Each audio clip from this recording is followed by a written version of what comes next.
What's going on, guys? Skill57 here. Today's gonna be a really laid back, chill video. You're not gonna see me, no gameplay, nothing like that. You're just gonna see me goofing off on the iMac like I do every night. What it is, when I come home from work, I like to unwind a bit, listen to some loud music, go on the iMac, check out YouTube, a couple of websites here and there, and I'll play some games and call it a night.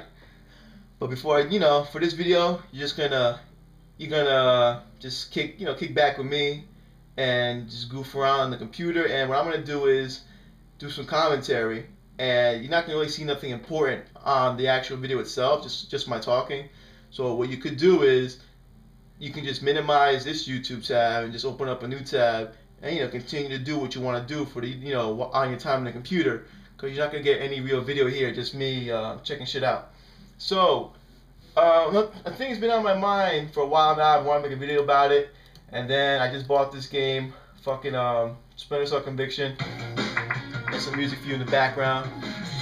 I don't understand what's with developers that want to change a game way too much. Now, I've been watching some Ultimate General's videos, and I'm watching his, Splinter Cell videos, and how the game has changed. And in his defense, everyone's all like, "Oh, gee, if this was a PS exclusive, you'd be praising it." That's what we've all come to know G to do generally. I mean, a motherfucker gave Africa a 9.5. Like, who the fuck does that? But in G's defense, G is just really more open to games. He's willing to spend his money on a much, wider variety of games than I am. But I will agree with him on this. Splinter Cell isn't really what I expected. When the first Splinter Cell came out in 2002, it was hardcore stealth. And I was really into it because I was, to this day, I am still a big fan of Metal Gear Solid. So when Splinter Cell got announced, I was all like, "Hooray, Splinter Cell!" And I played it, enjoyed it, and I got a really fun stuff, game out of it. And then I buy Splinter Cell Conviction, and this is nothing like the Splinter Cell I remember playing. And I'm just like, what the fuck? So there's some music here. I'm over here talking about no music. I can't do this. Yeah, I love this song. This latest Splinter Cell First Impressions is really just like, it's just run and gun. Like, it's a duck and cover game, honestly. There's a couple of missions where you gotta just, there's some stealth in the game. Where, there's a couple of missions if you get caught, the mission ends. But that's about it. It's really duck and cover. You can actually just run up to guards and kill them, continue. Run up to guards, kill them, continue.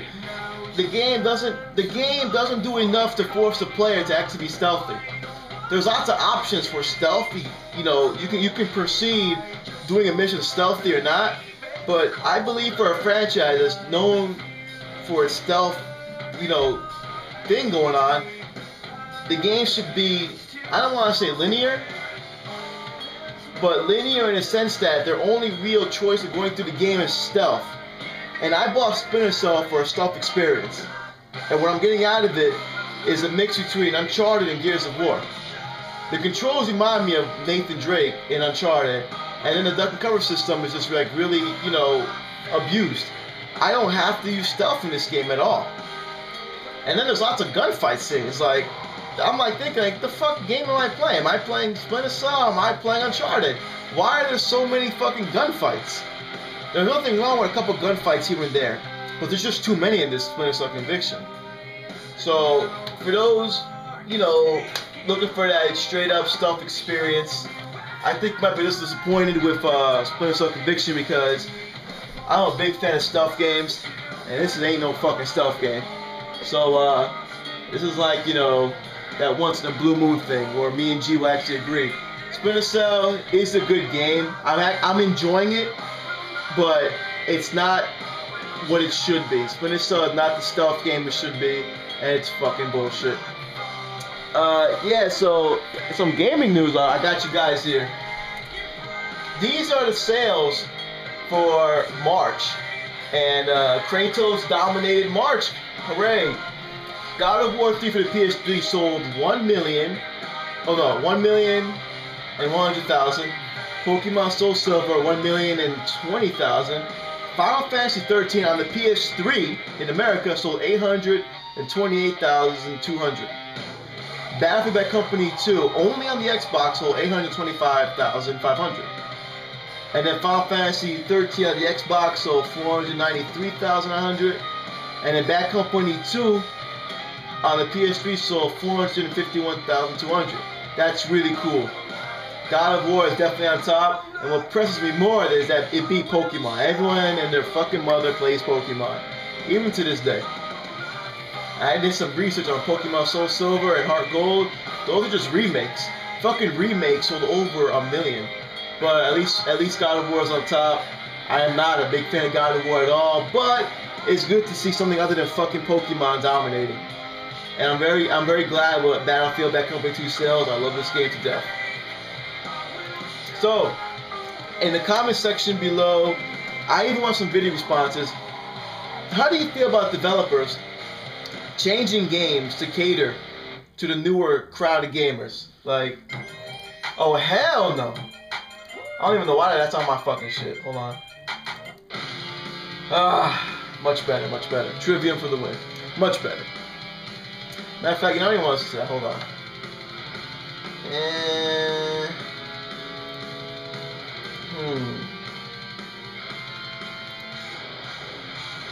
What else we got here?